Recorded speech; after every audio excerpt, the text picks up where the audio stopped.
Hendrik Sam. Who knew that I'd be standing right here with you? Who knew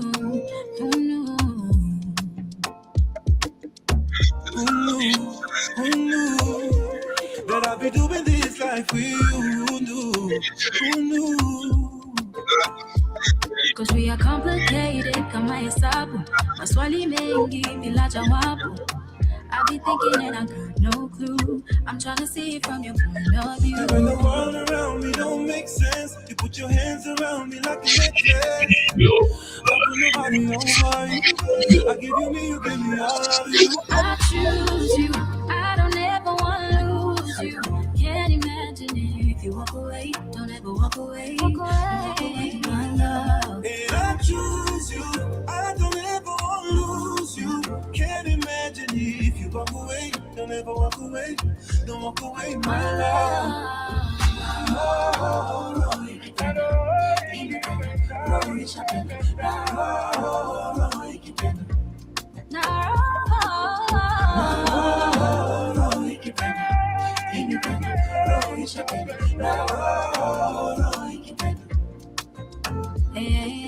Time on the clock is ticking and turning. If you got it on lock, then we don't got a reason to waste our time. No more, we gotta do this for life, for sure. Cause you and me, we want this life. You're the reason why I shine so bright. Oh baby, you're the reason why I don't wanna be alone Now tonight. that I go around and know that is love, I know I give it every single thing I can. I choose, I don't ever want to lose you. Can't imagine it if you walk away. Don't ever walk away. Don't walk away. And I choose you. I don't ever want to lose you. Can't imagine it if you walk away. Don't ever walk away. Don't walk away, my love. My love, no, you keep it. You keep it. No, you keep it. My love, no, you keep it. My love, no, you keep it. You keep it. No, you keep it. My love, no, you keep it. I choose you. I don't ever want to lose you. Can't imagine it. Good afternoon, family. Don't ever walk away. Rising. I hope you had a beautiful weekend, and of course, karibuni sana to another beautiful episode of the Pan African Bliss.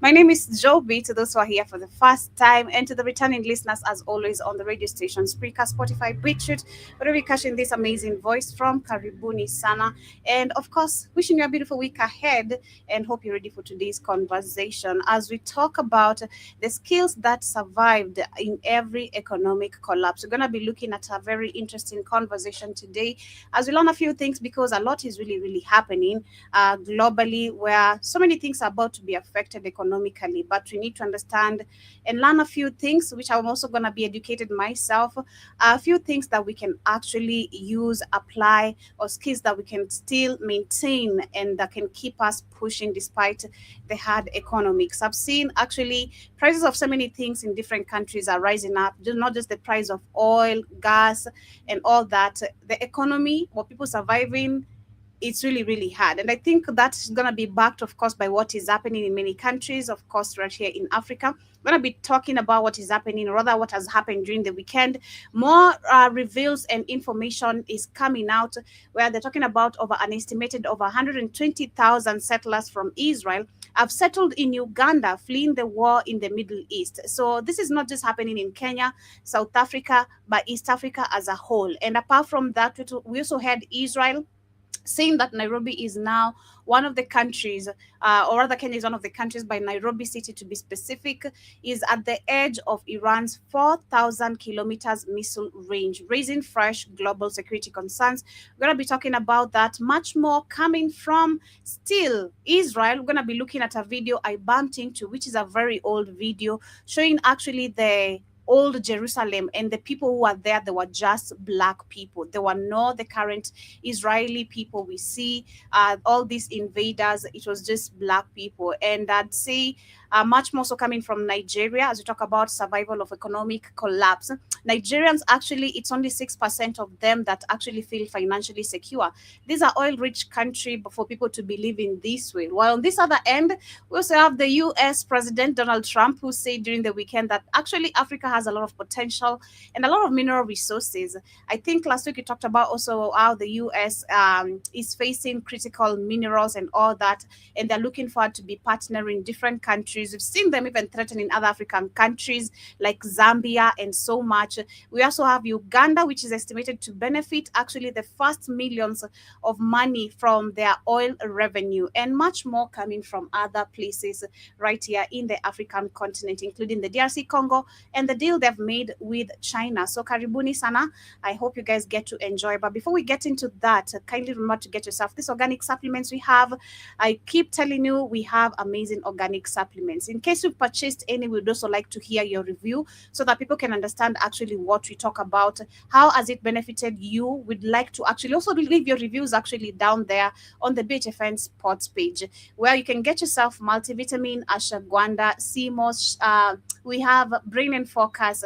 We have so many organic supplements. So ensure you get yourself some. But for now, I'd love to share some Brain and Focus. And of course, after that, we're going to be coming back with what is happening in the 254 as we get started with today's conversation. Unlock your full potential with Brain and Focus, a powerful supplement designed to boost mental clarity, enhance memory, and sharpen concentration. Made from a blend of scientifically proven ingredients like ginkgo biloba, omega-3, and essential vitamins, Brain and Focus is crafted to fuel your mind. Our process ensures maximum potency and effectiveness, delivering the perfect balance of brain-boosting nutrients. Take just one capsule daily, as prescribed by your healthcare provider, and feel the difference. Whether it's powering through your workday or staying sharp in life's challenges, Brain and Focus keeps you at the top of your game. Stay sharp, stay focused, and stay ahead with Brain and Focus. Brain and Focus, fuel your mind, achieve more. Go get this product at blackhotfirenetwork.com at the Sports and Nutrition Store. Period. And of course, remember, you can ask in case you're facing any troubles of purchasing the supplements or after at kcnews15@gmail.com. At the BHFN sports page itself, we also have an amazing chat down below. So just ensure you type in your questions or leave your reviews, like I said, if you are enjoying this amazing supplements. Also have an apparel store. You can get yourself the hoodies, the beanies, t-shirts with all our logos in different colors and sizes. But as we get started with the news and updates of what has been happening during the weekend, more news and updates are coming out about actually Israel moving completely now into East Africa. This is not just South Africa. There's nothing to do with just Kenya, but East Africa as a whole. We're talking about an estimated number of 120,000 settlers from Israel who have settled on Uganda, fleeing the war in the Middle East. And this is what it means in East Africa. I want to share this young man's point, what he had to say. And not just that, but we have so many people, including Kenyans, who are actually talking about this. And it's crazy because when I was doing actually this research, I'm shocked that actually Israel did reveal that they're going to be colonizing us once they get here. And it's going to be more brutal than the Germans, than the British. It's going to be super lethal. So we're going to be looking into this. And again, we go back to our leaders. What is it that actually Israel has on these leaders? You know, African leaders, to be specific. Why is it that this is not anything threatening to them? The fact that we know Israel and we've seen over the years what they did to Palestine, the Gaza people, and their history is actually commonly known of not just invading, but always starting wars and being backed by America. So how comes and what is it that Israel has on these African leaders? It's not making any sense. We don't receive, as much as we know that the same people who are funding, backing so many organizations. It's crazy that we don't have even dignity enough to say no for them settling in Africa. Because Israel controls Israel. Everybody knows Israel. It's not Israel itself. It's the Rothschild. Everybody knows Israel is a client state, as you know, of the Rothschild family who created it. So So it's really the banking system. Joe, it's run the IMF, the World Bank, and all these puppet African countries. They're gonna do what their master says. You know, and that's why everybody's laughing at the 70s. So you got 15 Africans laughing. Like what? There's no African military. So the Africans are all laughing about Museveni's son and how the Iranians laughed, and he responded, "Hey, shut up. Shut up." That sounded crazy. So if any African goes over there with their old ass, outdated, fucked up equipment, they're gonna get murdered. You know, all that old shit the white man gives them. Africa doesn't have a modern military. You know, they didn't have a modern police force. You know, you don't even have a modern police force first. Do that, then get a modern military. You sound like crazy as hell. You got the Kenyan down. We're gonna go and help the streets with our Navy. What Navy? There's no African Navy. A couple of rickety ass boats. What are you talking about? So you got Kenya talking crazy. You got hey, Uganda talking crazy. Irene alive. And okay, come over here. You're just gonna get murdered. Sound crazy? There's no Kenyan Navy. Good. Crazy. How are you doing today?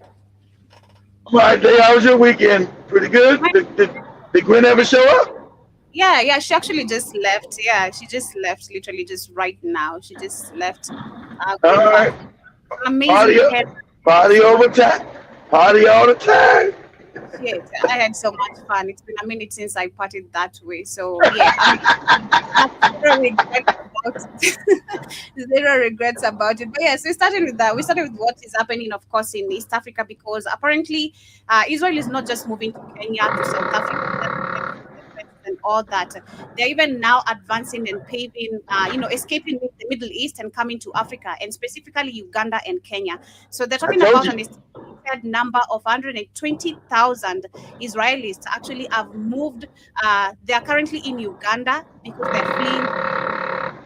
Because Kenyans are starting to question this, and it's super crazy because I didn't even know that these people had mentioned that if they come here, I don't know, I couldn't find the video of them saying that, but apparently there's a Kenyan lady I'm gonna share her video. She's saying that Israel have confirmed if they come to Africa, they're going to colonize us, and it's going to be more brutal than what the British did. The British did those other colonial countries or systems, literally. So that's what I was asking. How comes actually African leaders don't see this and accept them moving into Africa? You know, because this is actually something that is supposed to be held by because you don't have leaders. You keep asking African leaders. You have no leaders, Joe. No, you have puppets controlled by those same people. There are no African leaders. Except for the Sahel states who they're trying to help overthrow. Who the Jays are trying to overthrow. You have no African leader. You have people you see as presidents up on TV. Are they leaders? No, they're puppets. That's why.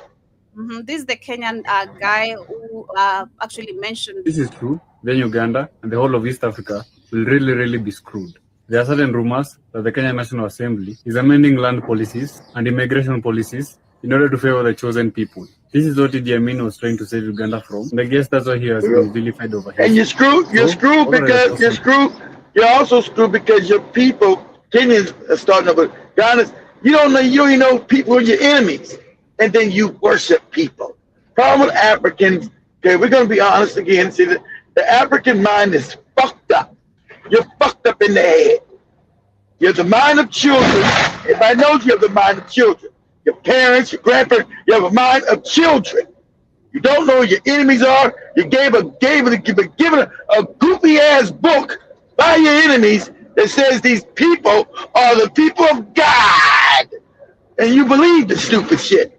That makes it even more vulnerable. So they come, steal your land, put you in slavery, and then your kids got to fight these motherfuckers 30 years later as they wake up. No, but it ain't gonna happen. I keep telling you, it's not. Even though your parents are stupid and this, the kids that are being born are not. The children that are being born are not. They're going to refuse to be subjugated because of their daddies and their grandparents, all boot-licking cowards. The kids that are born in Africa will not comply. They will refuse to be slaves. So there's going to be wars in Africa. I've been said that. Go ahead, Joby. Exactly. I was to add something. I think it is. Remember, if it comes back, I'm going to mention it again. Let me know your answers in the comment section.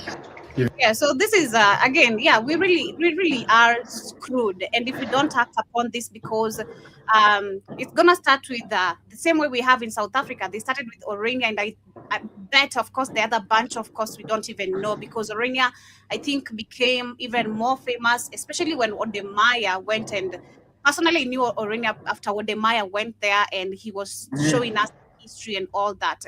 But this is not anything that Africans actually are being told, that we're having white people creating their own towns, and even not allowing Africans to get into that particular, into those particular, lands. You can't come here. This is your country, but you can't. I had to tell you, it's happening on the Tanzania and Kenya coast right now.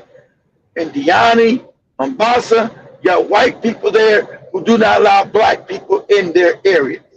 And it's been a while. It's happening right now in Kenya and Tanzania right now. I know. I tried to rent hotels. And they asked me, were they black? I'm like, what? Are they black? We're in Africa. Yeah, are they black? It's crazy. Yeah. Some people in the comment section, they're saying, but be careful, you're going to start seeing children disappearing. Someone else says, if this is true, stop it with all you can. Uganda deserves better. So does East Africa. And then also another guy. Well, you got to overthrow Captain Crunch and his retarded daddy. Okay, that's what you got to do.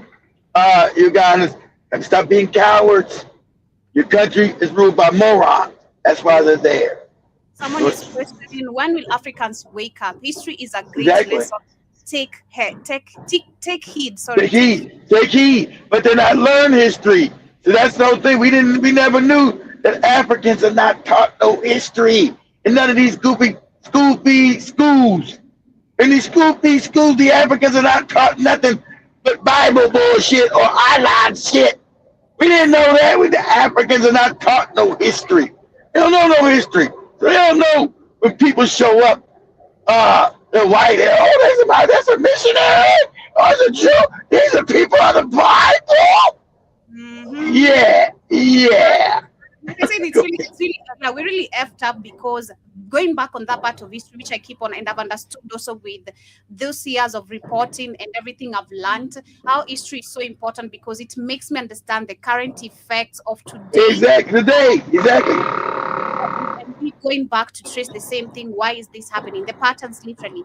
But if you look at our history, I've said this, which is very crazy and very funny and very diabolic and very, how do I say, like we've just been kept again ignorant on purpose. We're told we became free, but we're not told what we became free from. We're not even taught the uprising of the Mau Mau, what they were fighting. Oh man, I sent you a video about a week ago. Oh man, there's a guy doing history. Oh man, the Mau Mau, he went to the Kenyan Mau Mau. Brutal. Getting their dicks cut off, shoved in their mouths. Oh man, the brutality, getting gang raped by white men. Yeah. You're not taught none of this, no Kenya. Oh, the brutality of the wickedness of it. Mm-hmm.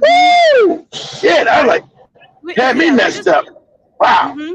We just taught the shallow bit of information. We're not given the real details of why did the Mau Mau people, why did they uprise and what were they fighting against? They were fighting for their lands, because the British white people came and stole the country and put people into slavery and stole their lands. So the Mau Mau were fighting to get white people out the country and to get their lands back.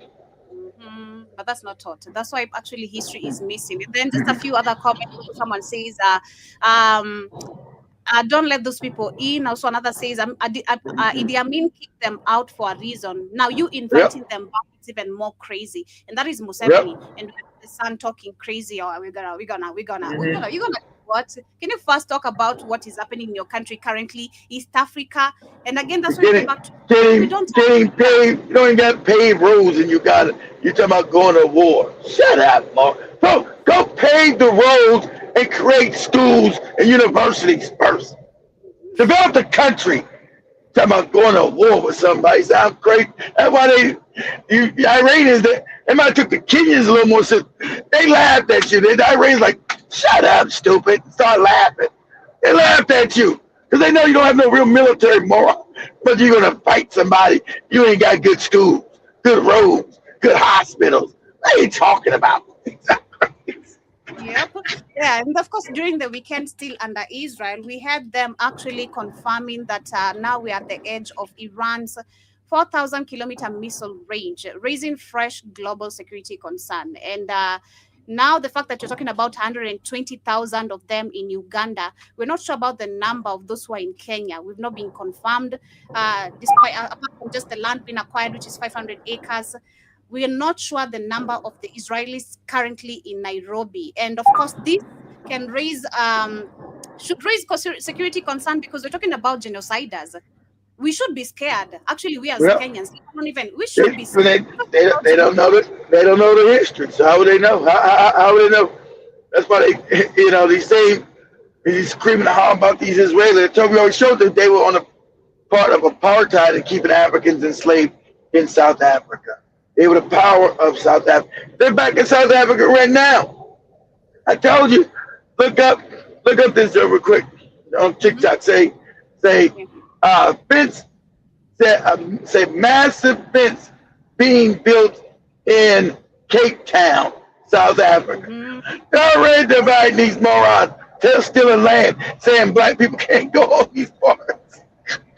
And African people, the only ones will accept this, is tearing this shit down. Are you crazy?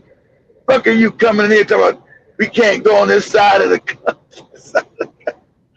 Only black people allow this crazy shit. Let me look at that. Give me just a minute. Major fence. A big old fence they built already. And then, it came back, these cats with these hats, all of a sudden just show. Now this fence is being built in your lands. But you're screaming about other Africans. Than other Africans to go home. The problem is just the mindset of Africans, how we've been programmed. I'll call it programmed. True. How to view and look at white people without seeing the evilness in them. And now when these things actually happen, again, we still think, and then with the loving, the same thing you keep on saying, with the loving, kindness, humanity we have. Of course. They want to settle with us? Okay, maybe I might find a white exactly. Person. I'm gonna find a white exactly. Because now you're gonna be cleaning the white boy's toilet in your African country where they stole all your money and your ass is in poverty.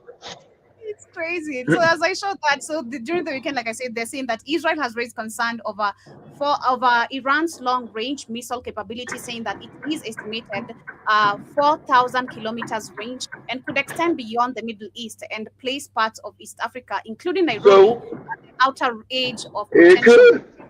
It could. Nairobi get that acting crazy. Nairobi get that acting crazy. Talking about bringing a fucked up little goofy Navy over there. They will get bombed. I will bomb the fuck out of Nairobi. And Nairobi has no air defenses. Yep, we don't. As a matter of fact, the defense forces we have, I remember that was last week, I confirmed they were being sent to take oil ships to the Middle East. I'm not talking about defense forces. I'm talking about you guys don't have missiles, Joby, to knock the air defenses mean you have missiles that knock down other missiles when they coming in to bomb you. Those are called air defense. So you would shoot a missile up to destroy the missile that's coming to bomb your city or bomb your area. Africa doesn't have any of that. You're intercepted. Africa has none of that. No, none of these goofy African nations. Not one have any intercept because you don't have any real military. So if there's a real war, people are gonna get murdered. There's gonna be bombs dropped on your ass. And you're talking about shit that don't work now. You got an infrastructure that don't work now. So imagine it's all being talking about shit happening in the Congo. I'm talking about real missiles falling on your ass. You're talking about an infrastructure that don't work now. Your shit will be back in the Stone Age. It's crazy. They're saying, according to the Israeli embassy in Kenya, the assessment is based on Iran's evolving ballistic missile technology, which analysts say it will continue to expand its trust. Well, of course it will, because they had to build a military. Understood? But they're not threatening the African. That's the fake Israel. Be scared. Come help us. They want the white man wants you to be cannon fodder, you goofy Africans. I tell you that. He wants you to go fight his wars. They don't have the numbers, so you get blown up for them. So who cares? They're not threatening. Iran doesn't threaten. Kenya doesn't threaten you. God ain't threaten you nuts. Just stay your fucking ass. Just stay your stupid ass out of it. Why would you get involved? It had nothing to do with you. You know, unlike you, Iran knew they had to develop a military because they knew that these wicked motherfuckers were coming. They knew they weren't gonna be left alone. They knew they were coming to see them. Eventually, they were coming. So they spent the last 30 years preparing for war. Said they're coming. They said we got to make. And remember, they were sanctioned, so they couldn't even get nobody's equipment. So in their schools, they start teaching their children weaponry, how to make it, how to build it, and then build the shit. Everybody's smart enough in the world to build their own weapons. Some other African don't never do it. So the Iranians, that's why they're bombing. That's why the Americans and the Israelis are bombing all their schools right now, bombing all their colleges, trying to take out their mind because they always want everybody to be stupid. So right now you have a mass all over Iran. All the colleges are getting blown the fuck up. Because those young kids produce those missiles and them fucking drones that's fucking Israel and America up. Those young people develop that shit. As children, learning. That's what you do. Real education. You don't say, yeah, you don't say, oh, we got school fees and nobody goes to school because we got high school fees. What? What are you talking about? You never even develop talking some stupid shit like that. Iran knew they were coming. Take the babies. Say, hey, we're going to start. We got to learn how to build weapons, bigger and better weapons. That's going to defend ourselves because we're not allowed to get. Of course, they had some American weapons they reverse engineered from the 80s, of course, because America was selling weapons to Iran back in the 80s back then. And so, but take those weapons and improve on them. And so that's why they're around blowing up all the Iranian colleges, because those weapons have proven to be more superior than American weapons, because American weapons this old shit from the last century, all these old ass aircraft carriers, this old technology kept building. It's the same shit with Israel. So Iran's technology they laughed at has now proven to be more superior in this day and age, has proven to be more effective than having all these big ass aircraft carriers and all. Nah, we got drones. They had a bunch of drones and they won't show you. Bunch of drones fuck up a whole aircraft carrier, which is considered the biggest power in the world, right? But they took drones, and we had Trump said, because remember it's all propaganda. But Trump is so stupid, he explained what happened. That the drones took out the aircraft. He said they were coming everywhere. They was being hit from here, there. They've been hit from 16 different places. Boom, boom, boom, boom.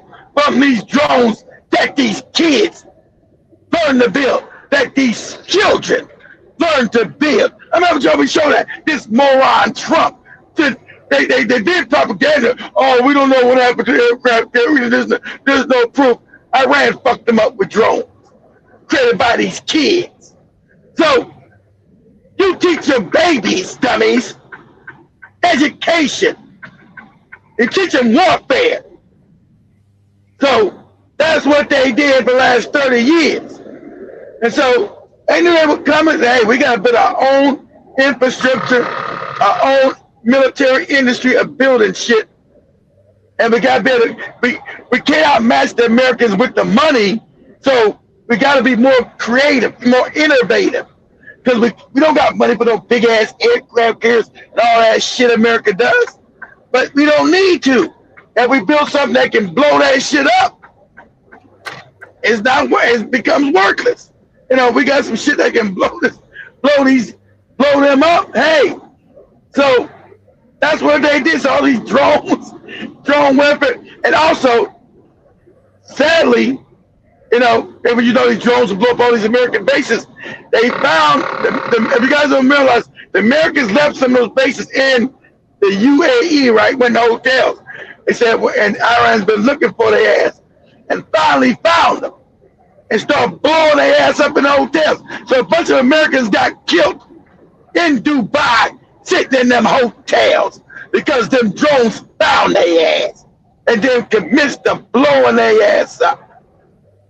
Commenced to blowing them up. Boom, boom, boom, boom. So, yeah, they can go hide out in this fucking hotel in Dubai and blow your ass up. So, hey, it's crazy. So right now, Iran, you goofy, Dubai is done. You goofy morons. I go to Dubai. Go to Dubai now, nigga. They can. There's no even meetings. Most of them shut down. All right. You go to Dubai now. Get your fucking head blown off. Crazy. I'm talking about Israel. So I bumped into this interesting video. And again, we talk about history. We're not even given this hint of history that, again, Israel, number one, is not what they claim it to be. They invaded the country, wiped away literally the indigenous people who were there, and they were all black. So these are 1925 video showing the Jerusalem people. They were all black, but today black back then, all white. This is Jerusalem in 1925. Why do you think the leader said, how are you guys Jews if you guys left black but came back white? Back white. Pause that. Pause it. I told you. Now remember, Joe, we looked that up, and at first they didn't hide it, right? That even the Egyptian president, who's another white, used to own another old black civilization that these white Arabs got now, right? But NASA said these people can't be Jews. Because how can they leave black and come back white, right? And so,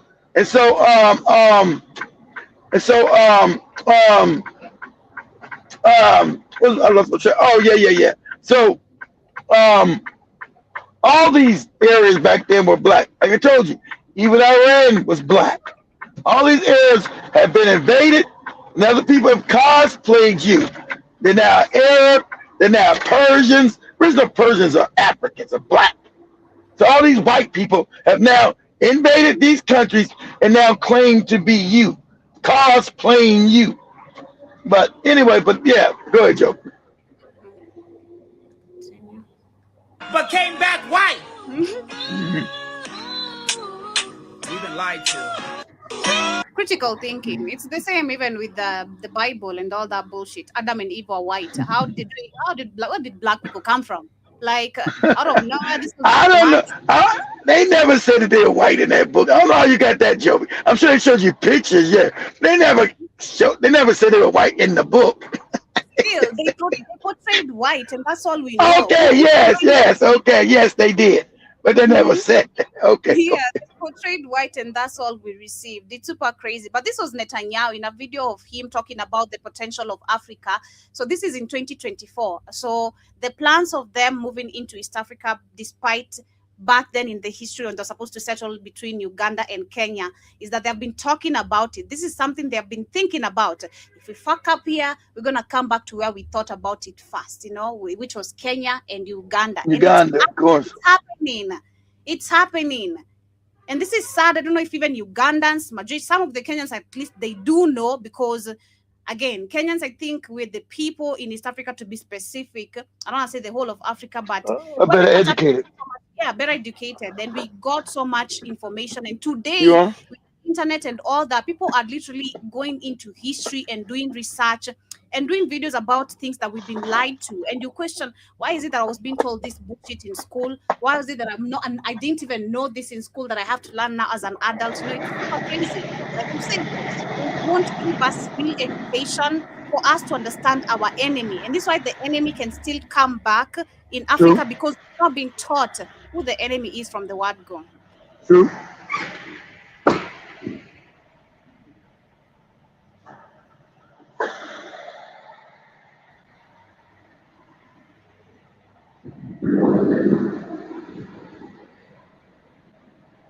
Liberate what? Come to Africa, liberate who? Liberate what? Liberate what? You go liberate You know, yourself. This you is talk about fake liberation. They're the ones who put in slavery. They're the ones. It's in their book that slavery is good and black people are supposed to be slaves. That's in their book, literally. Mm-hmm. Weeks to help integrate the of the Jewish people was Theodore Herzl, and he said, after I liberate the Jewish people, I will go to Africa to help liberate the That's black crazy. people. Here is your latest Africa news. Video footage of Israeli Prime Minister Benjamin Netanyahu talking about Israel's goals for Africa in a press conference in Uganda has many on the continent speculating what those plans and goals are. Will Africa be Israel's next target after they completely dominate Palestine? Watch They the already video and dominate. let us They already discuss. dominate you now. You don't even know it. Tremendous opportunity. All those terrorist groups are there. All our water, even though we're Both are wild. House to buy. our agricultural problem, we produce with great productivity, vegetables, dairy. I always am boasting which cow produces more milk per cow in the world. You think it's Remember, hold on, Joe. Pause that, Joe. Remember, Joe. You got African migrants that were up there working on the farm, and they were put into slavery and told they can never leave the farm. Remember that? Yeah. Exactly. So what are you talking about with liberation? It's always bullshit. It's an Israeli cow. It's a computerized cow. Every move is monitored, But we are eager to share this technology in so many fields with our African friends. Technology of fun, technology of what? It's crazy that these people are, again, these are the hero. They're supposed to be happy, celebrating, taught how to farm. We don't know how to farm. Like, this is crazy. This is so crazy. We think that Israel now is the best partner that the countries of... And again, why history is important. Now we go back to, these people knew nothing from cavemen, from being cavemen to them. Everything I know the African taught them. Exactly. Mm-hmm. And now they are the best. They are the best educated people, and they must be in the presence of Africans so that Africa can move forward. Africa could have, and it's something that is dear to our hearts. All lies. Modern Zionism, the national movement of the Jewish people, All lies. Herzl, and he said, after I liberate the Jewish people, I will go to Africa to help liberate the black people. All lies. Our African brethren. Brother, you have Kenyans, Africans working in Israel. That was in 2023. And then they're not being paid and being overworked. Exactly. All lies. So Joe, when you done with that speech, stay on TikTok right now. I want you to look and say Israeli rabbis, which is their religious people, that's their pastors, their preachers, their imams. Say Israeli rabbis, RABBI, call Africans monkeys and said they're supposed to be slaves. That's how they with all that bullshit he talking. They hate African people. They think you're supposed to be the slaves. These are fact, not that shit he talking. They know that you're uneducated because they're the ones help put in them school fees shits all throughout Africa. Make sure the Africans won't be educated to know anything about the enemies. But let's go. And the Africans that they had up in Israel, what they do? They sterilized all the women, so there wouldn't be no more black people. So either they gonna liberate you, be your friend. It's a fucking lie. They're the most racist motherfuckers on the planet. Exactly. And shout out to some idiots and some people, of course, who understand something on this video. We have the first comment. Someone is saying, "Welcome in Kenya. Your brothers are all over Africa." Welcome in Kenya. Your brothers are all over Africa. Yeah, they're all over Africa. Yeah, we do know that. But welcome in Kenya. We don't want you here. And someone said, the second comment, someone says, "We don't want you here. We don't want you anywhere near our continent. You need to, you freaking robots." You call them freaking robots. And then you must come to South Africa and see what we are made of. I mean, they're already in South Africa. Like they're already in South Africa. Of course, that's a white South Africa. Exactly. That is there. They're in control everything in South Africa. They control the diamond mines. They control the gold mines. They control the whole economy in South Africa. That's right. So this is the Kenyan lady saying, actually, I don't know where she got these details, but where they smoke, there's fire. I don't think she just made this up. She's talking about how Israel actually said they're going to be colonizing us more than the British. Yeah, I told you. Yes, Joe. They hate your guts. I told you they hate our guts. They're the ones behind all the damn shit with suffering in Black America too. They're the ones created that fake NAACP, that fake black organization. It wasn't created by anybody. Black, it was created by them to destroy our ass. And we were all, and that's why I hear all that black history shit. Oh, the NAACP, oh, the great NAACP. That was created by them. It was created by us. It happened to Africa after Iwo imeisha. Yeah, they're planning for a new colonization. Na wamesema itakuwa lethal than the British Empire, itakuwa lethal than the American That's Empire. real. For them wamesema sisi utakuwa unaangalia grave hivi, una roll hapo ukisema mimi nataka hata mimi kukua nimeku. Like they're going to be brutal with us to the point if we see the rest of the Kenyans or Africans being killed, we're gonna wish to die because we know what the hell, bro? This is crazy. That is what they are saying. If you don't know, wamesha kuja huku ke Africa, wamesha nunua hapa over 500 acres in Solai, wamesha nunua land very big huko South Africa na waka fence out. We don't know what they are doing sababu hawataki. Those they did in South Africa, that's right. Wana Israeli waingie kwa hiyo land and wame fence off from the rest of South Africa. The same thing will happen to here in Solai. Now, if you don't know, she knows about South Africa. That's right, King. Exactly right. Exactly right. So these Kenyans be known. Go ahead. The next one, they're going to fence the same land they have purchased because they're saying they're gonna be building schools, malls. This is a whole town. That's a whole array. Yeah, exactly what they though. Exactly. It's a whole array. Dunia mpya order yake inakuja mgeni, na hiyo dunia order inakuja mgeni imekuwa ikiongelelewa for the longest time. And Canada waliongea kuhusu ile time yenye monarchy ya Netherlands walikuwa wamekuja hapa, the Netherlands Peninsula walikuwa wamekuja hapa. I even made a video about it. Walikuwa nasema that Kenya is at the forefront of the formation of that dunia mpya. New World Order. Kenya is one of the forefront countries that are on the New World Order. I've been said that. So now, the question is, tutakaa hivi tungoje hizi vitu zi happen? Exactly. Are we just gonna sit and wait for this to happen? That's a good question. That's what she's asking. Are we gonna sit down the fact that we know who Israel really is and we can see what they have been doing? We've understood their patterns. Anyone who doesn't understand this, they're just stupid. I don't know how to say it. Like if you don't, that's how I'm just saying. And the blind man, I bet can literally, see. You can tell me we just want to sit and wait for them to bomb us. Are we gonna sit and just wait, Kenyans? Man, I don't know. I don't think so. Scary. Is what they're saying. Yeah. Israel didn't have to bother anymore about the United States and Canada and Britain and France and Germany. The West. That's why I showed that Kenyan guy the other day talking about we were in Israel. I told you that's propaganda. I know that moron's being paid. That's what they do. They'll pay somebody. I know he's being paid by Israel to put that propaganda.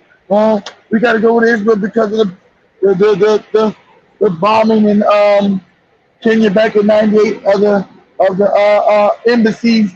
They're the ones who did it. You fucking moron. You can no longer play any significant role on the stage of the world after the Great War. But Africa will still be there. And Africa is huge. So how will Israel deal with Africa in the post-Malhama world? Israel will be the greatest oppressor of all. Yep. Greater than Britain and greater than the United States.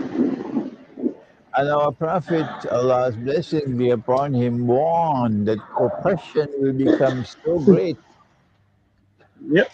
that a man will pass by a grave and roll on the grave and say, I wish I were in the grave rather than the dead man. Not for religious reasons, but because of biting oppression. That we already have a taste of that oppression in Gaza. Yep. And in He's the telling West the truth. Bank, the way I like that Imam. So that's the guy. That guy's been telling a lot of truth, right? About they're gonna move to Africa and they're gonna press. They're racist, and you're gonna have to fight up. And I told you, Africa's fucking. What you see on the map of Africa is a lie. Africa is 3 times the size of what you see on the map. So whenever they show you Russia, how big Russia is, Africa's bigger than that. The size of Africa on the map on your globe is a lie. It's 3 times bigger than what you see on a map or on a globe. Africa's fucking huge. Very, very. We're going I think it's just Kenya itself. I look at Kenya, I'm like, man, it's really crazy. I've not gone to Kenya myself, to be honest. And you look at like, damn, this is still Kenya. Like, the country is big. Africa is really, really huge. Like, super, super huge. Exactly like Kit is saying. Put up on the map. It's big. The land there. The lands, especially, we have lands in massive. They're dealing with the Palestinian Muslims and Christians. And Unajua, once in a while yeah, but that's literally a bit of information on that. And I don't know how this finds East Africans, but we need to. I don't know. We can't wait on our leaders. We have to do something. You don't have any leaders. Keep saying that. Yeah, we can't wait. In the pockets of those people. We can't wait on puppets to help us. Museveni, Ruto, Exactly. all these people are the same. They are the same paid actors, or just, who are here managing a country, actually, not even controlling a country. These are paid actors to play like leaders. And apart from that, they're just managing the country. The boss is somewhere else. But the boss is making entry now. That's the crazy thing. The boss is making entry into Africa, if that even sounds even way crazier and better. Because, of course, if Israel, of course, we have the so-called family who are from this particular country, and they're the ones behind all these fake organization, banking systems, and all that. I mean, the boss is just entering the chat. He's tired. He's tired of you micromanaging the country. He wants to handle the country himself, literally. It's super crazy. This is in South Africa. We talked about this, I think, 2 weeks ago. Exactly what you're saying. That's the right definition. That's exactly what you're saying. You're exactly right, Joe. That's correct. So this is South Africa. I remember we talked about this a few weeks ago, but I don't think we see these kind of videos We saw a few, but this is one of it, literally fully showing us how they've fenced the fence. See here, you come closer. Yeah. This is how And I told you that was gonna happen when they came back. I told you. fences. This is a fence that has been built. You can see electrical fence. And with They know It's an, that. an the electrical fence, goddamn it.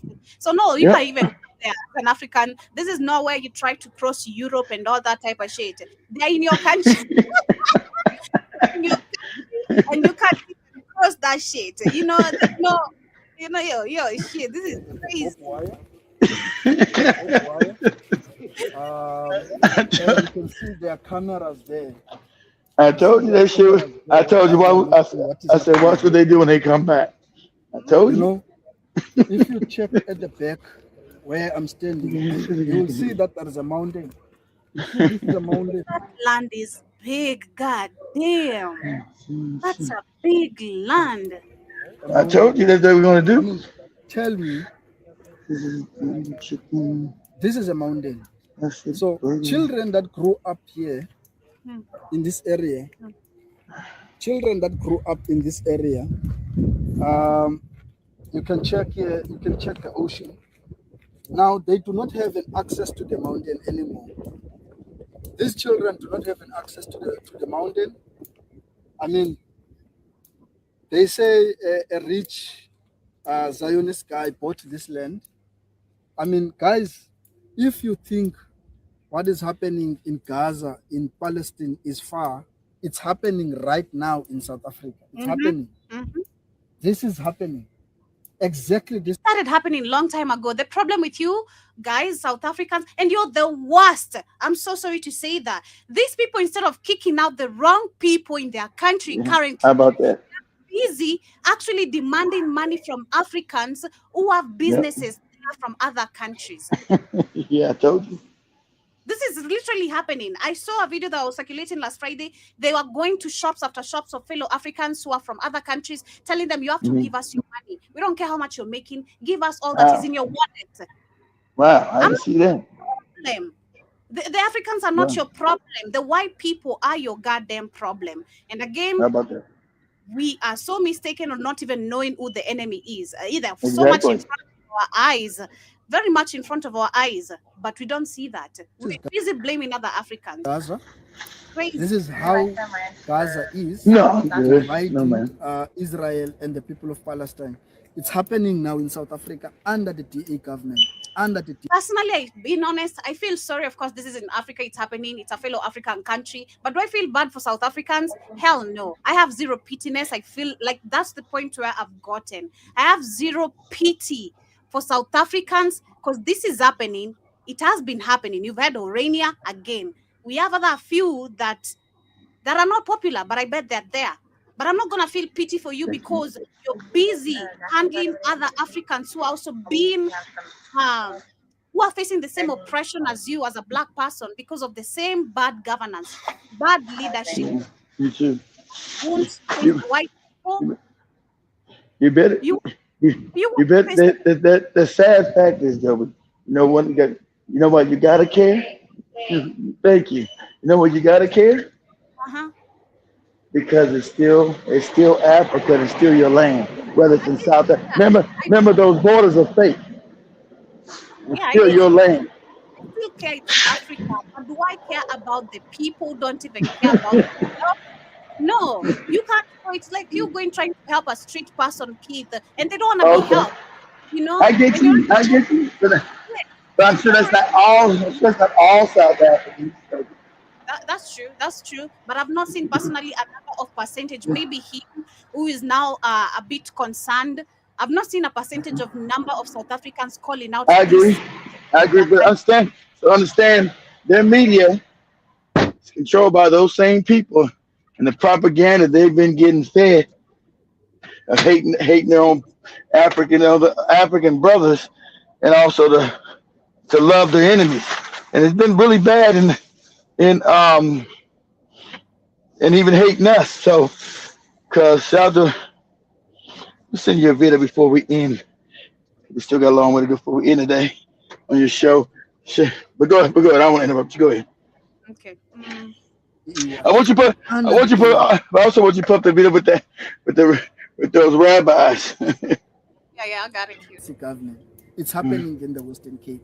So when we say to you, Israel is in charge in the Western Cape, and Israel is taking over the Western Cape, we are not talking stories, or we're not making fairy tales.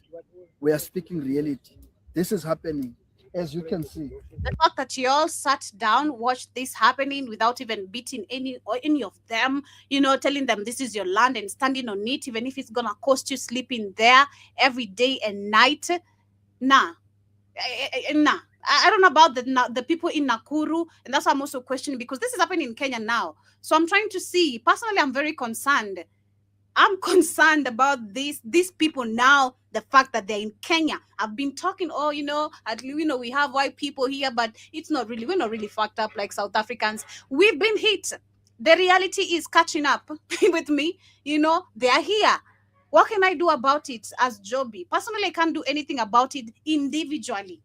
I have so much information. I have so much truth. I have that confidence to go talk shit, but I can't do it alone.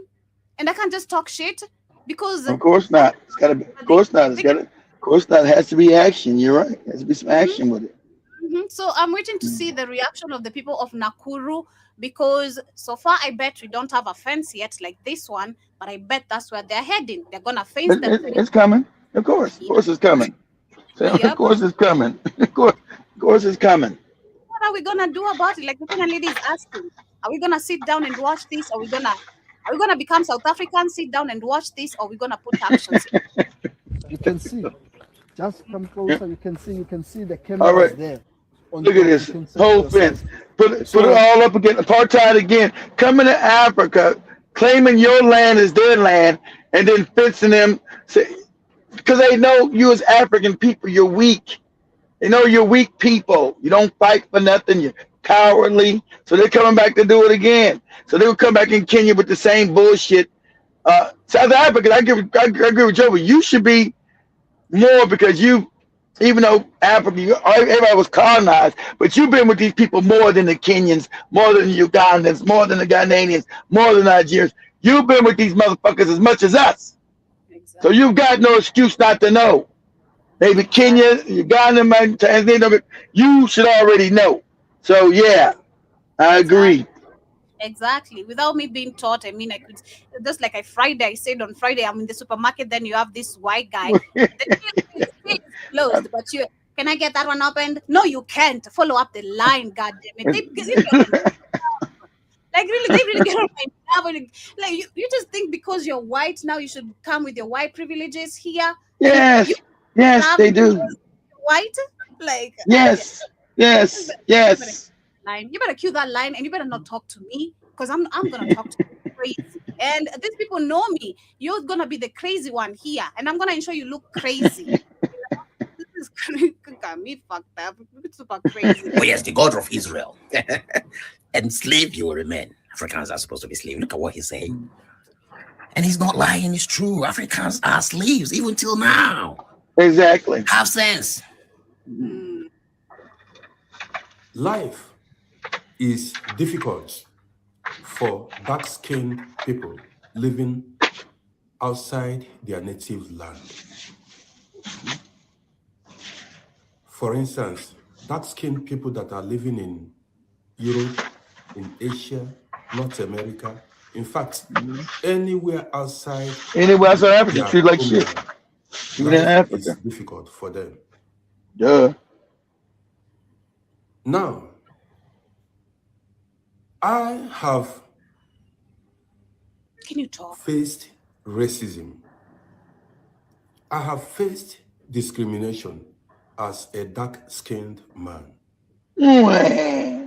There were times I nearly committed suicide because of the racism and difficulties that I have faced.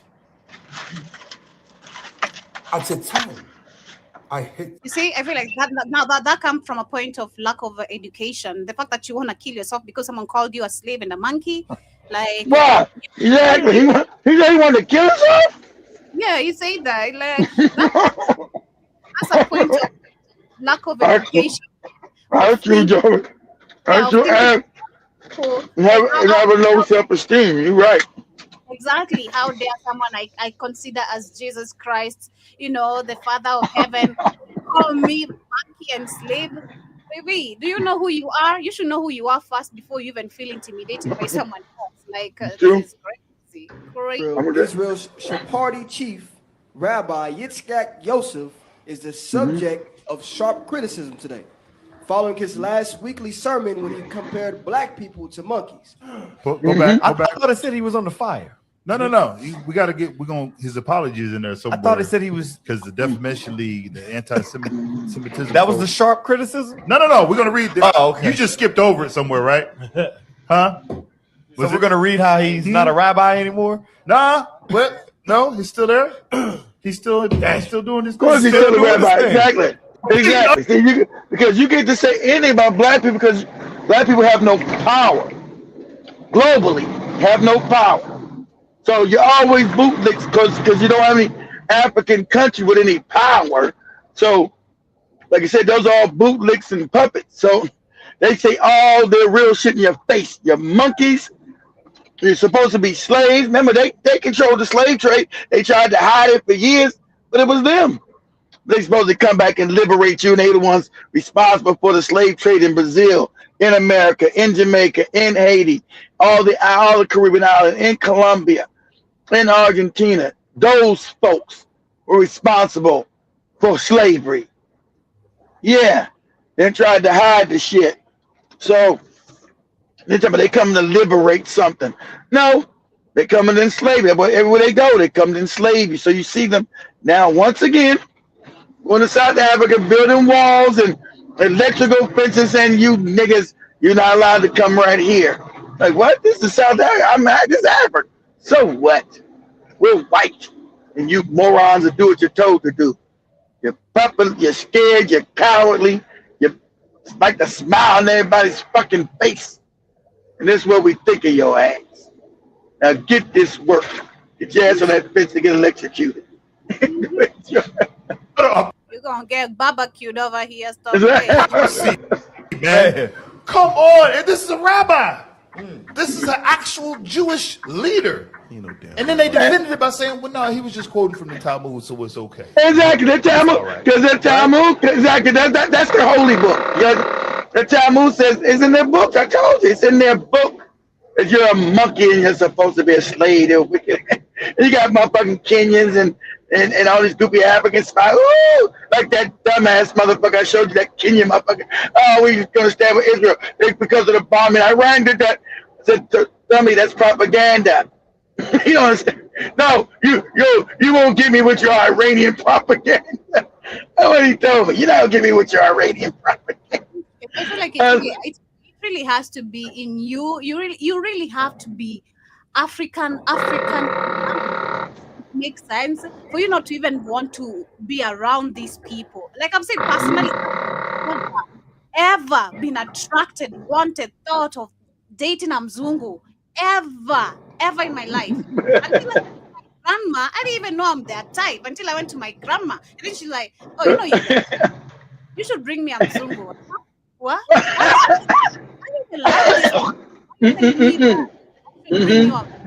don't even know their type. Shit. And then yeah, you're the type. That's how bad your grandma is. You don't care. You don't bury the other tribe, but wear a white man's not even in your race. They're not the same. These people are different tribes, but they're still your same race. So African like you. She tell you that outside your whole race. Ain't this the wrong tribe? Good. It has to be you being African enough, or you have some knowledge of and instincts and intuitions of why you're just like, nah, I'm not supposed to be messing up with these people. Not at all. Like it has to be new. Well, hell, I'm feeling like quoting from the Bible. Give me the book of Obadiah. For those whose major complexion is black are excluded from the world to come. A major problem of Israel is with the young generation of the next.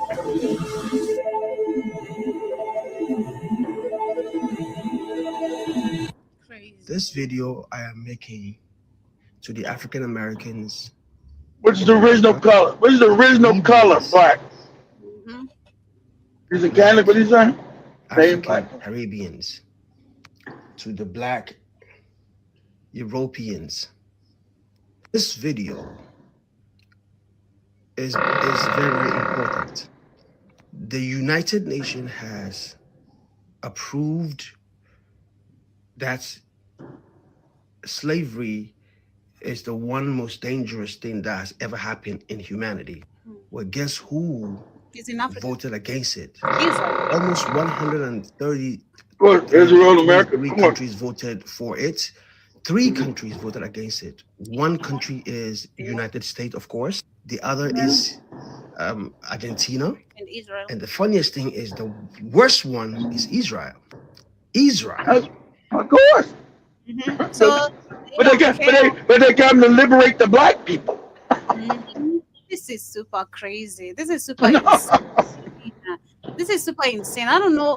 I'm scared personally. I don't know. Sometimes I just sit down. Like when I bumped into that article talking about when because you know too much. That's why. Yeah, I'm like, what do you mean we're gonna be? We got Iranian missiles coming here. What do you mean? Like, I was even talking to my friends yesterday. I'm like, did you guys see this? That we're gonna get the possibility of being bombed by Iran, and this is because did you know Israelis actually are moving into Kenya? And sadly, some of the people didn't even know that. I'm like, how do you even know? How don't you even know this? You're not even scared about what is happening in your country. Are you not following up? Don't you care?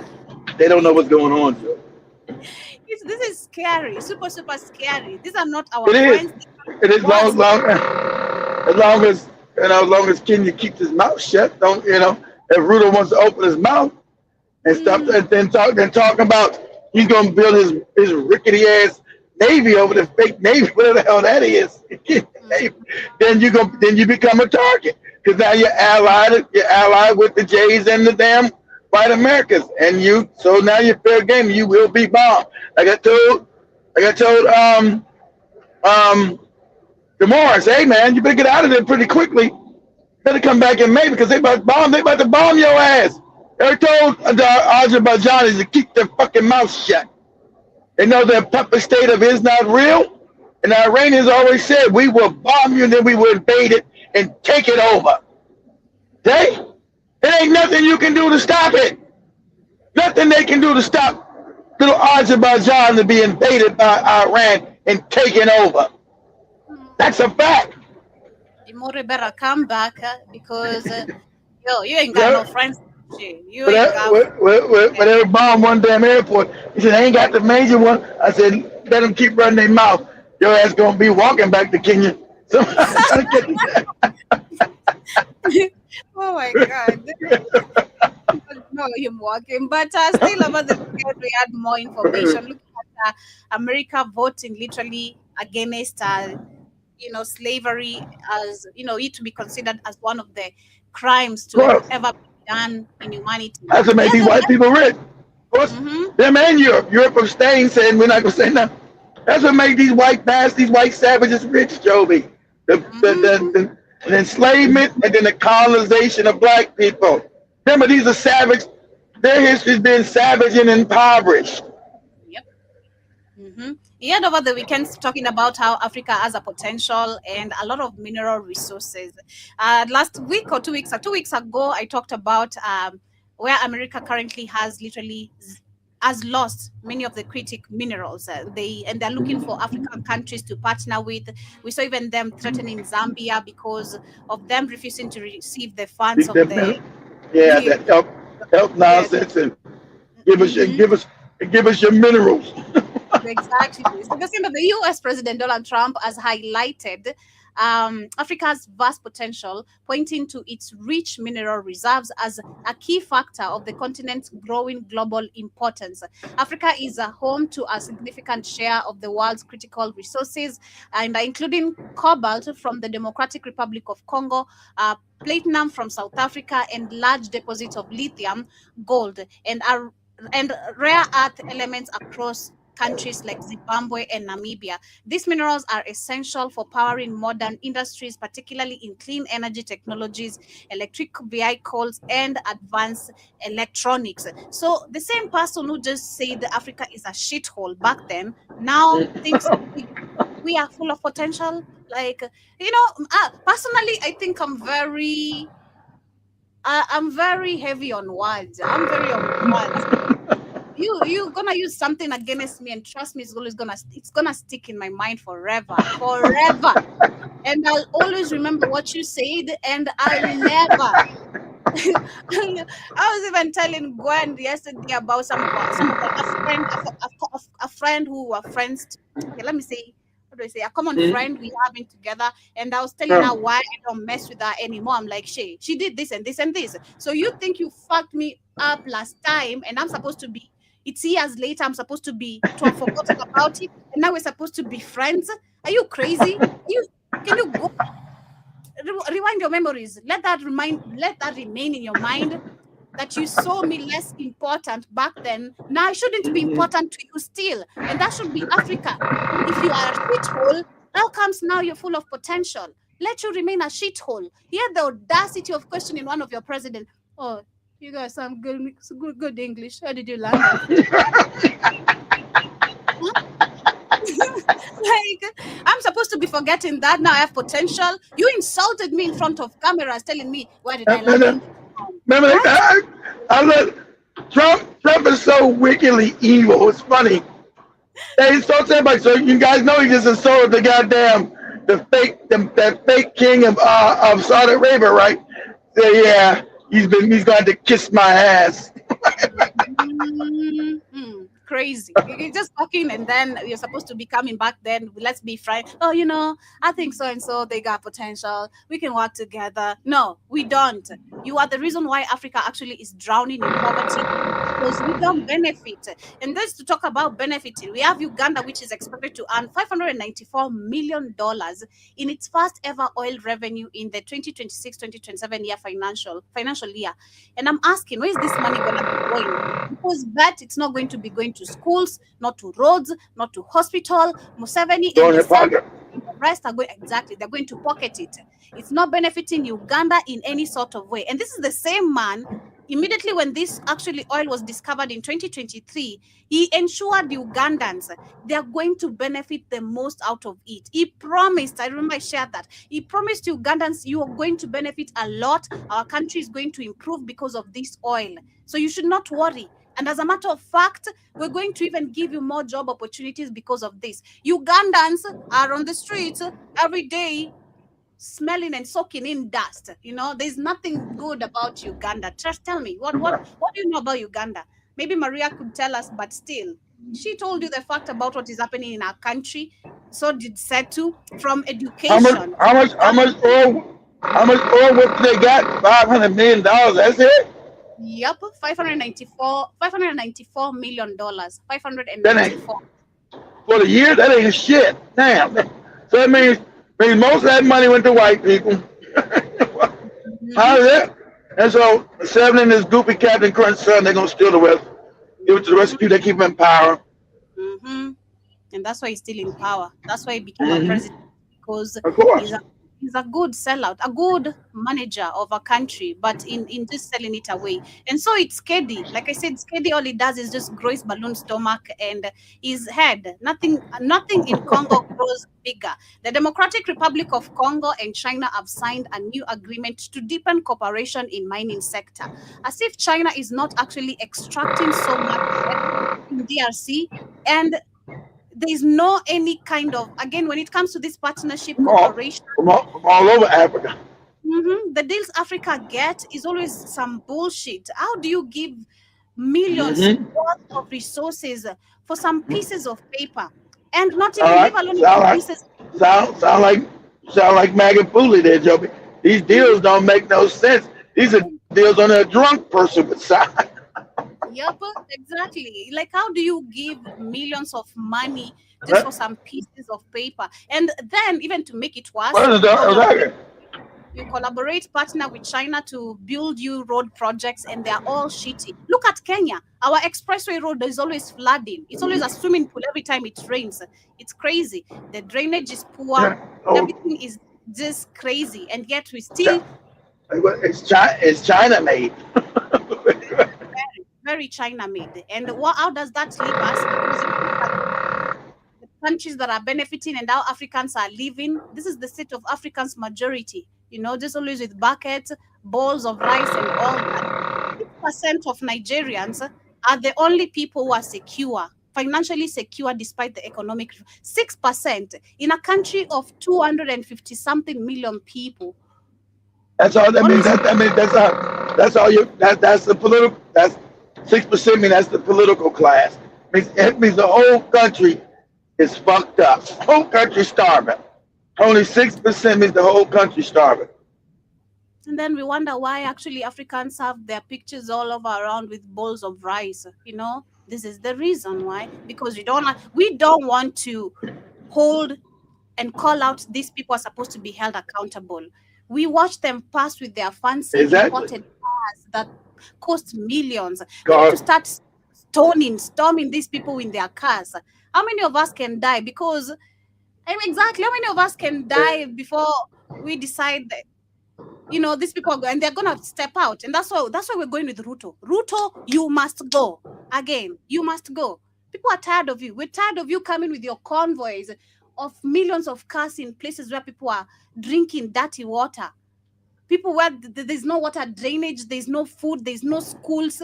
All you build is churches, massive, expensive churches, keeping people stupid, always praying in the name of Jesus because the king, you know, shut my stepmom, just keep on crying because your gold is gonna build a golden house in heaven.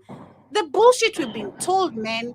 I cried, and I did cry for real. I'm like, yeah, you know, it's okay, because at the end of the day, you know, my tears are building me my golden heaven. It's crazy. Every time I was going through shit, man, I'm like, damn, oh my God, I should not even worry because these are just earthly stuff, you know. I'm not supposed to be worried. And then you come understand the truth. You're like, damn, I'm supposed to be having all this gold as a matter of fact with me. I'm supposed to be Black Americans in this continent like them bling blings. Yeah. You know, we have them literally.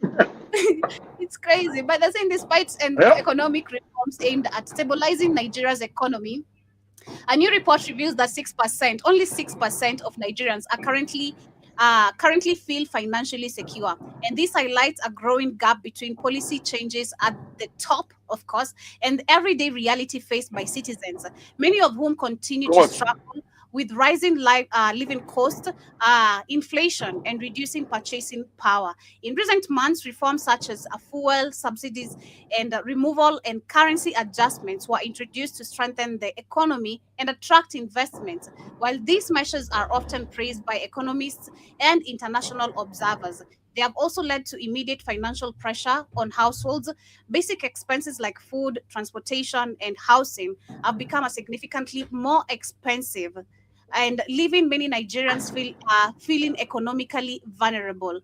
The findings reflect a broader sense of uncertainty across the country, where even employed individuals are finding it very hard to maintain a stable standard of living. Although the reform may deliver long-term benefits, the short-term impact is clearly being felt, with a majority of Nigerians yet to experience any meaningful improvement in their financial well-being. And where is Tinubu? Like our deputy president, he's over in Britain. He's over in Britain sucking King George's penis. King Charles. Also, remember, they passed the same exact IMF tax bill that the Kenyans uprose against 2 years ago. Even though it's still passed in Kenya, it's the same. Anybody's the same bill. All the money goes to white people. Yeah, Africans pay taxes, and that money goes to white people. Oh, Who owns the IMF, the World Bank? Oh, the cats with the hats that are supposed to be liberating you. It's crazy. It's super crazy. But maybe to look at maybe how we can save Nigerians, because the economy is actually collapsing, not just in Nigeria, but many countries across the world. I was looking at Africa shouldn't be poor. I mean, Nigeria shouldn't be poor. That's So true. it's not the people poor, not poor. Nigeria has just many minerals as the Congo, has cobalt, has coltan, has vast farmlands. It has oil. So it's because it's so poorly managed. And sadly, I will be honest, white people have kept Africans so stupid, so ignorant on purpose. So, like I said, Nigeria doesn't even work as a country. I don't know what you call that fucking crazy place. It doesn't even work as a country. Too many different tribal beefs, and everybody stealing. And you just get more and more and after more, and then white people got so many spies in Nigeria, so many CIA Mossad spies in there too, to make sure it always stays fucked up and impoverished. Because if you had this 6 years of good leaders, good rule in Nigeria would turn it around, and Nigeria would become a superpower. Not a power in Africa, a superpower and they already know that's already been written. These papers were already written up by the white man in England and in America. They knew it. So they keep Nigeria fucked up on purpose. They already wrote the papers. Stop Nigeria from becoming a superpower at all costs. And that's what they do. Exactly. But I was looking at as we get into the main conversation of the day, maybe some of the skills I'd say Africans or people can apply, because we are on the verge of economic collapse. Of course, many things are expected to skyrocket. Many things, not just fuel, gas, but also groceries. So many things are expected to actually go super high. I was looking at some skills, and I'm going to share a couple of videos explaining that. Some skills that you can use to survive during an economic collapse, which can keep you going. Crisis. Yeah. How to survive total economic collapse isn't about hero fantasies or shopping lists. It's about understanding how humans and systems fail in war order and how to stay functional while they do. Nobody tells you what economic collapse actually smells looks like.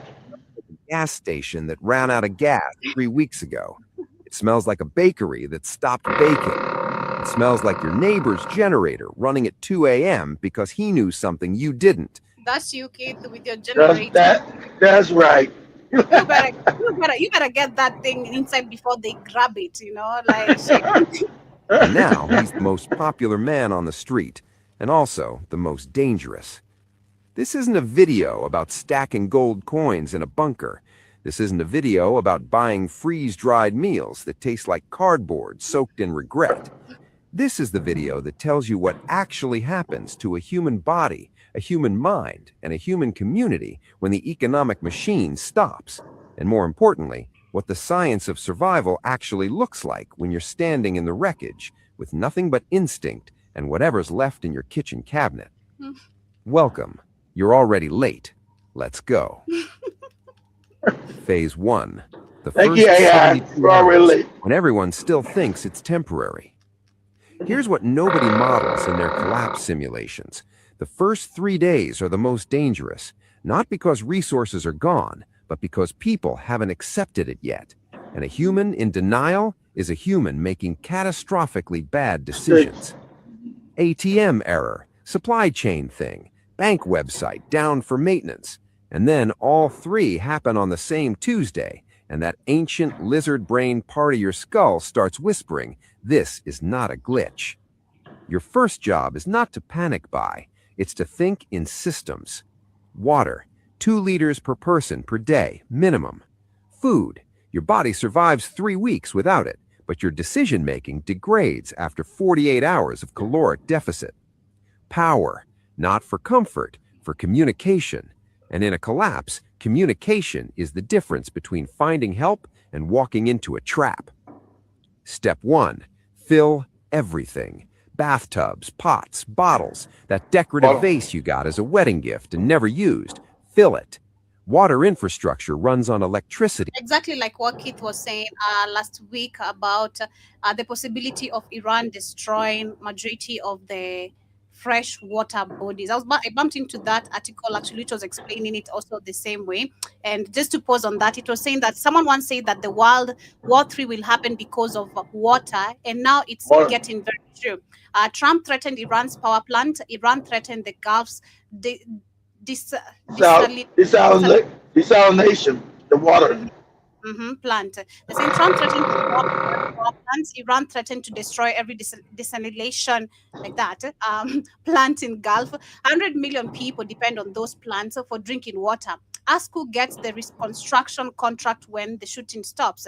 Let's say let's decode the geopolitical game only where the loss is only yours. The Persian Gulf relies on nearly 450 desalination facility to keep 100 million people alive in a desert, and more than 90% of the Gulf's desalinated water comes from a few dozens large plants, making each facility a potential single point of failure. A leaked U.S. diplomatic cable once cautioned that can I say this correctly? Riyadh could need to evacuate within a week in a single key plant where single key plant was destroyed, and the entire survival infrastructure of the world's wealthiest oil region concentrated in a few dozen buildings. All of them are now targets. And they're saying that that was on March 7th, the U.S. striked decentralization plant on Iran's Qashim Island, 30 villages losing drinking water. On March 8th, we had Iran drone damages and Bahrain's distillations plant, first Gulf nation hit. March 22nd, we had Iran threatening to irreversibly destroy all the desalination infrastructure across the region if power plants are struck irreversibly destroyed. The world was chosen deliberately. Rebuild contracts last for decades. And they're saying that Iran does not have a lot of offensive capability left, but bombing desalination plants as a psychological motivation. Exactly. It doesn't need it. Okay, yeah, of course. Is Iran being bombed to fuck the shit? Yes. Yeah. It's been bombed like hell. That's true. Yeah, it still has those missiles to cause damage, to all the surrounding area. Like I said, where are they going to go? They're going to rush into Africa, because Africa's the one got to put all those big clean lakes. Because they know damn, if Iran blows up all the water facilitating plants, that's a wrap. That's a wrap, and that's a wrap. But what you call, shout out to the Iranians, Iranians said we don't call it the Middle East, that's Northeast Africa. Damn right. If they decide to blow up Northeast Africa, no fucking such place as fucking the Middle East with the white man try to name it as they put all them white people there. That's Northeast Africa. If they decide to blow up Northeast Africa in them deserts, hey, survival is done. The civilization is done. Most people will die. Well, where will they go? What's the nearest area? They'll come running to Africa. Africans, you don't have to fight because they want your water supply. Yeah. Yeah. Wars over water, not over oil, not over gold, because Africa's got the majority of, the remainder of the world's freshwater lakes. And they'll be coming to fight you for your water. Go ahead, Joe. And pressure. When the grid hiccups, the taps go quiet, and quiet taps don't come back fast. Step 2, don't go to the supermarket. Everyone else is going to the supermarket. It's now a social experiment in how fast humans abandon courtesy when the last bag of rice is on the line. Instead, inventory what you have: canned goods, rice, oil, Salt. In a collapsed economy, caloric density is currency.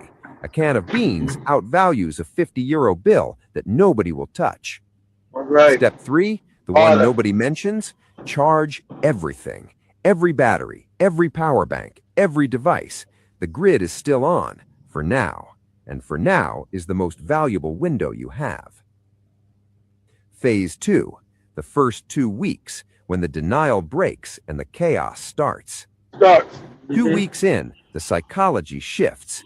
The calm get nervous, the nervous get loud, and the loud go quiet, which is the most dangerous sign of all. Here's the science. Your cortisol, the stress hormone designed to help you sprint from predators, is now chronically elevated. And chronic cortisol does something fascinating and terrible. It impairs your prefrontal cortex, long-term planning, impulse control, empathy, gone. The longer the collapse runs, the worse humans get at good decisions, and the better they get at fast, violent, short-term ones. Savage, the most savage you become. The most savage you become. Come like white people really are in life. Savage. So if you're trying to cook, you better cook like 1 or 2 o'clock in the morning. People smell some shit cooking over here. Come out.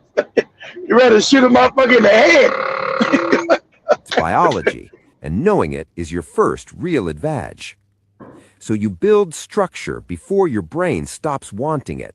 Same wake time, same meal time, same sleep time. Absurdly mundane. Also the thing that keeps you from trading your water filter for a bottle of whiskey on day 11, which happens. I don't drink.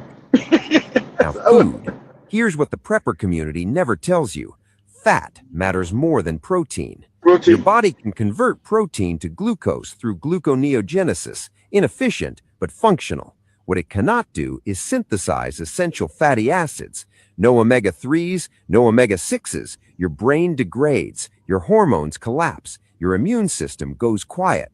And in a world where the pharmacy is a looted shell, immune function is everything. Hunt for oil, any oil, olive, vegetable, that ancient coconut oil. 2020. Seeds, canned fish. Fat is survival. Fat is cognition. Fat is what keeps you thinking while everyone else runs on fumes and cortisol. Let's continue with phase 3, the barter economy, when money becomes paper and skills become gold. Paper's worthless. At some point, faster than anyone expects, the currency stops working. Not in theory, in practice. Nobody accepts it. And this is where real survival science begins. Barter economies aren't random. Every historical collapse, Weimar Germany, Zimbabwe, Argentina 2001, follows the same pattern. Value flows to whatever solves immediate biological problems. Water purification, food production, medical knowledge, heat, communication, security. Notice what's missing. Your job title, your savings account, your LinkedIn profile, your marketing degree. In a collapsed economy, most valuable person is the one who can do something with their hands that keeps other people alive. Water first. Build a 3-layer filter. Coarse gravel catches large particles. Fine sand catches smaller ones. Activated charcoal, made by burning wood in a sealed low-oxygen container, then crushing it, removes chemicals and heavy metals. But remember, filtration is not sterilization. Boil after filtering. 1 minute at a rolling boil kills everything that can kill you. 3 minutes at altitude, non-negotiable. Heat second. A rocket stove, an L-shaped combustion chamber from bricks or packed clay, runs on sticks, not logs. Small fuel burns hotter and cleaner. The vertical draft pulls air through the combustion zone and hits temperatures a campfire can't touch. Full meal, handful of twigs. That's thermodynamics keeping you alive. Medicine third. The medical knowledge that matters in a collapse predates antibiotics. Raw honey, antimicrobial. You better start knowing what plants do again. That fake oil shit is done. Better start knowing what herbs and plants work. The real shit. How to survive. 2026 is going to be a very difficult year. Worse. Sorry. Seeds, canned fish, fat, hands that keeps other people alive. Water first. Build a 3-layer filter. Coarse gravel catches lotion is not sterilization. Boil after filtering. 1 minute at a rolling boil kills everything that can kill you. 3 minutes at altitude, non-negotiable. Heat second. A rocket stove, an L-shaped combustion chamber from bricks or packed clay, runs on sticks, not logs. Small fuel burns hotter and cleaner. The vertical draft pulls air through the combustion zone and hits temperatures a campfire can't touch. Full meal, handful of twigs. That's thermodynamics keeping you alive. Medicine third. The medical knowledge that matters in a collapse predates antibiotics. Raw honey, antimicrobial, documented, used as wound dressing for millennia. Low water activity, hydrogen peroxide content, low pH. Garlic contains allicin, genuine antimicrobial activity, not a replacement for antibiotics, but not nothing.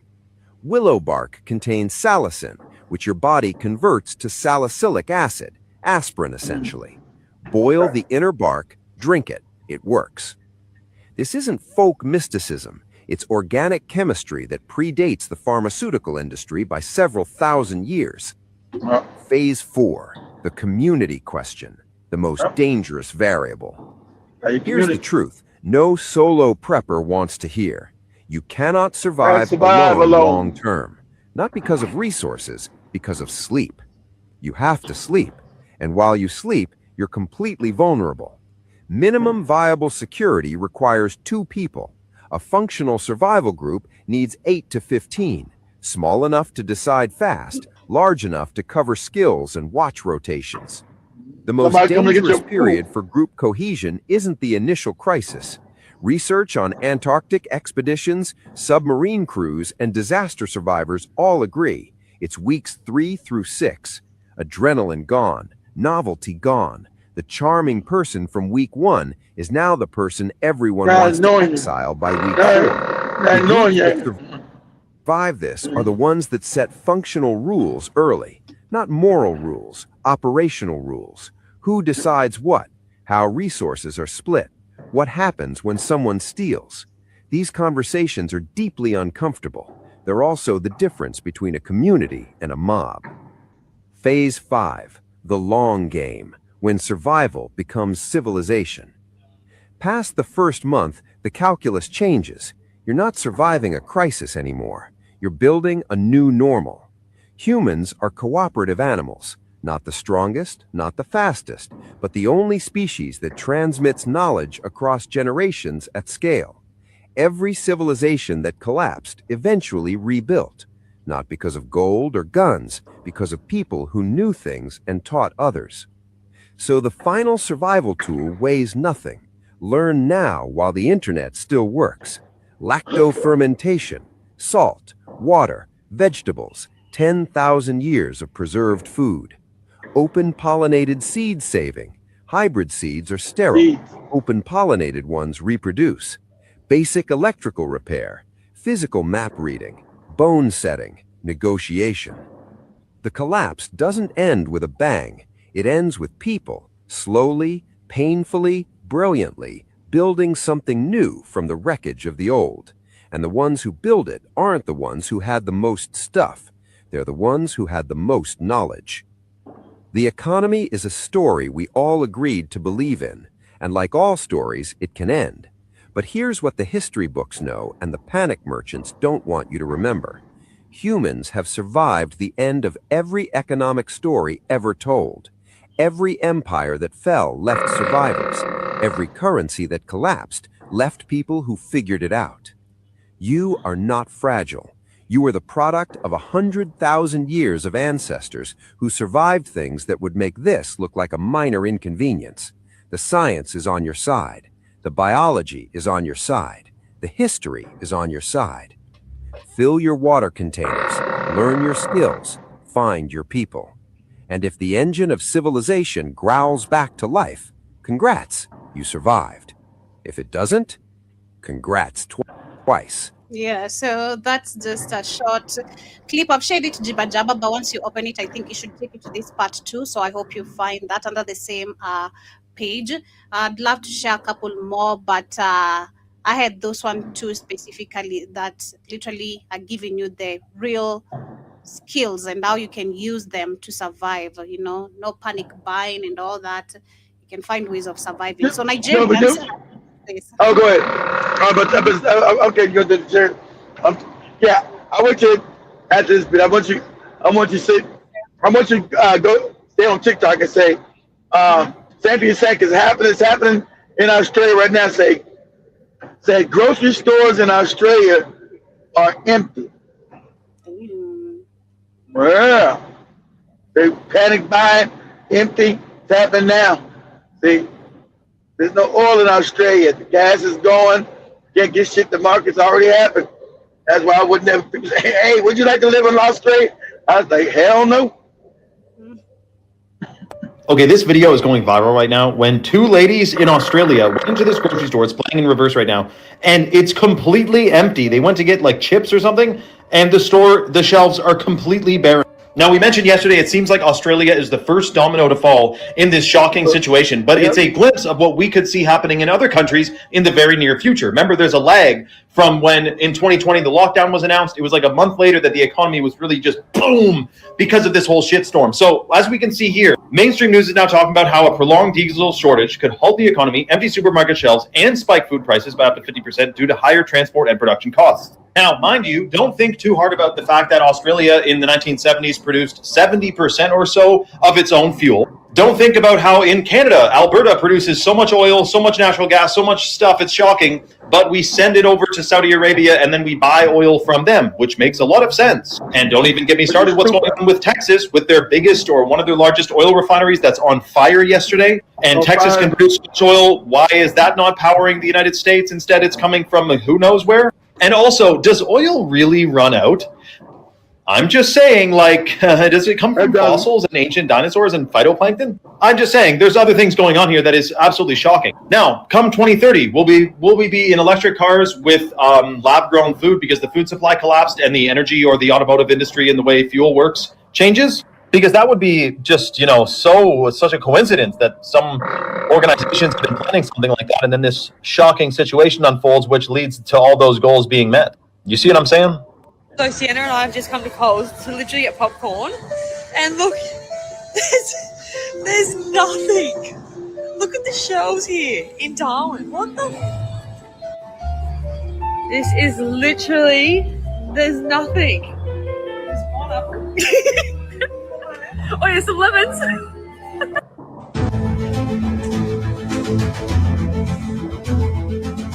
Crazy. This is crazy. They're coming for us. They're coming for our lands where the food is. They're coming and we're not ready. I don't think people are really ready. But let me share the last video. I think the one you shared with me on WhatsApp. Let me share that. We wind up with this conversation. So let me get caveat with this video. This one, the South Africans were talking shit to Black Americans about that Zulu shit and other shit, not realizing it was us, because we've helped everybody. Black Americans, we have Kenyans, we have South Africans. Oh, you got your hair done. When you get your hair done at? Anyway, and I know you got your hair done. Concentrate. Yeah, I know you got. Yeah, I know you got your hair done. Couldn't have got done. You couldn't have got done for months. Shit. Anyway, well, maybe so. I don't know. I don't know what the fuck is going on. Anyway, this is a South African trying to teach South Africans real history, how Black Americans help them get educated. Tell you the truth, we were the richest Black people on the planet. That's a fact.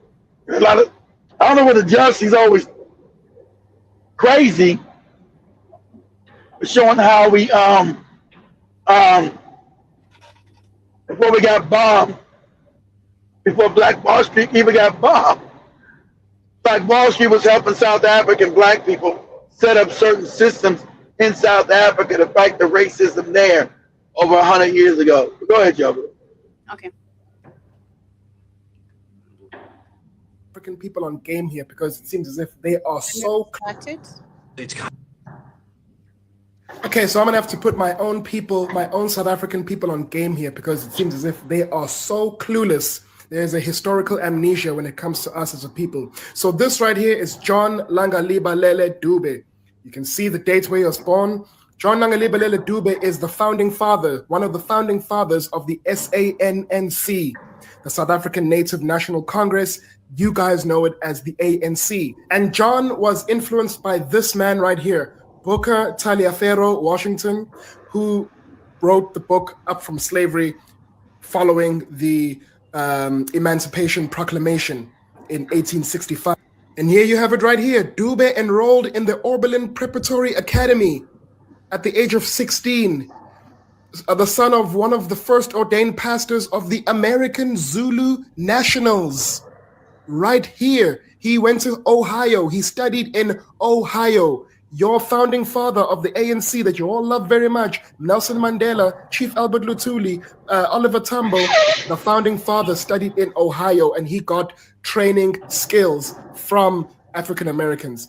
The Zulu Christian Industrial School was later renamed Ohlange Institute. Where does the Ohlange Institute? The American Tuskegee program, which directly, not indirectly, directly influenced John Langalibalele. Here's the proof. Ohlange High School was founded in 1900 after John Langalibalele Dube went to America asking Black Americans for money, asking them for money so he can fund and get the school running because he was inspired. This text right here, one of the most important texts, I'd even say, even for us as South Africans, we got to read this text because this guy talks about how Black people can now industrialize coming out of slavery. And if you know your history, you'd know that Black Americans were the most technically, technologically advanced Black people at the time. We were still living in huts when they were driving automobiles. We were still using spears and shields when these guys were fixing electricity circuits. They were doing the Tulsa, Oklahoma in 1921, the richest Black community in the world at that time, while we were in mines mining for whites. Okay, so get your facts straight, guys. Let's not hate these people. These people taught us so much. Vocational skills, reading and arithmetic, getting us into civilization because the technological gap between us and Abelungu was just so wide. So wide. Abelungu were just so far ahead of us. Now these guys were giving us some assists, trying to be like, hey, John Dube, do this. John Dube is talking to Booker T. He's like, hey, man, look, I need my people to be a little bit industrialized here. I need them to go to school. I need them to be skilled. I need them to know how to speak English. And this guy was like, okay, I got you. Here, do this. Come on, guys. You guys need to really start reading, pick up a book every now and then. Stop hopping on TikTok and getting in your feelings. Tell them. You need to be louder. You need to be given a mic, or take the position of Julius Malema and talk about this because the oppositions literally talk nothing but just keeping people on the same distraction of the same system, literally. But as we wind up, thank you so much to everyone who has been with us. I've noticed today's StreamYard is not showing me the number of people I have, which is crazy. I don't know if it's changes or what happened. But shout out to Jiba Jaba, shout out to Byron Scott. I see on mine. It said you got 15 people in here. Oh, I can't see it. I can see 0. But the says when they go to banks for loans, they have to separate 0% loan program that others cannot access. And that is, I think, when we're talking about the resources, I'm not really sure, or Israel, the banks also say Joby, it is called arrogance. And shout out to Byron Scott again. Jiba also says, wrong, all those Kenyan Christian praise them. You have to root that out. Yeah, I never leave that part out because we had the Christians group who went to Israel. That was last year, and they were criticized by Kenya. They were called out like, how dare you go support a country that is very well performing and participating in genocide, Exactly. And Samuel Karibu, nice to see you, says he's weak for wanting to kill himself because he got called slurs. I know, very weak, very weak. You're supposed to be, if you know who you are, no matter what anyone tells you, it shouldn't even hurt you. You know, you should feel even more. I don't know. It gives me ego. Yeah, personally. exactly. You do your work, exactly. You don't got any monkey DNA, they do. Exactly. Jip also says, right, I laugh, just don't put your hands on me. You'll pull back on a you'll pull back a stab. Exactly. And also see Jipa says he'll be walking back with a Coke bottle. That is Demore. Oh my god. And also says never trust a dog that beats you. Exactly. Never, ever. Like she. I never. You're not gonna F me once and for me give you a chance to F me twice. Better have learned my lesson from the word go. And says practical. I agree. This is a good clip. I've shared it. America will be at a chaos. And also, yeah, I think those are all. Remember, America when it collapsed, it's got so many. The racism is so deep. If you morons don't know about the enemy, and if America collapsed with these racist motherfuckers, a lot of black people gonna be, hey, can you help me? You'll get shot in the head. Yeah, that's what we got today. Much more family. We're gonna continue with much more of these amazing conversations tonight on the Africa Today show after your time. So kindly ensure you guys tune in and catch up with what we're gonna be talking about. But have yourselves a beautiful rest part of your morning. Your closing remarks, Mr. Black. Don't cover me, guys. I didn't make it home this weekend until late. So I'm too damn tired. I didn't make it home till late. Shit. So I'm like, man, I just leave out again Sunday. I thought I was gonna do it's in the hotel. Like, man, I'm tired. Shit. These niggas ain't never bothering them. These niggas like, I ain't sending me no damn donation. Shit, I'm tired. I'm old. You guys send kids money so you can be motivated. You know, money Yeah. motivates. It don't motivate. Help me pay bills. So they help me with that. Exactly, it's gonna motivate you because it's helping you do a couple things. Exactly, but family.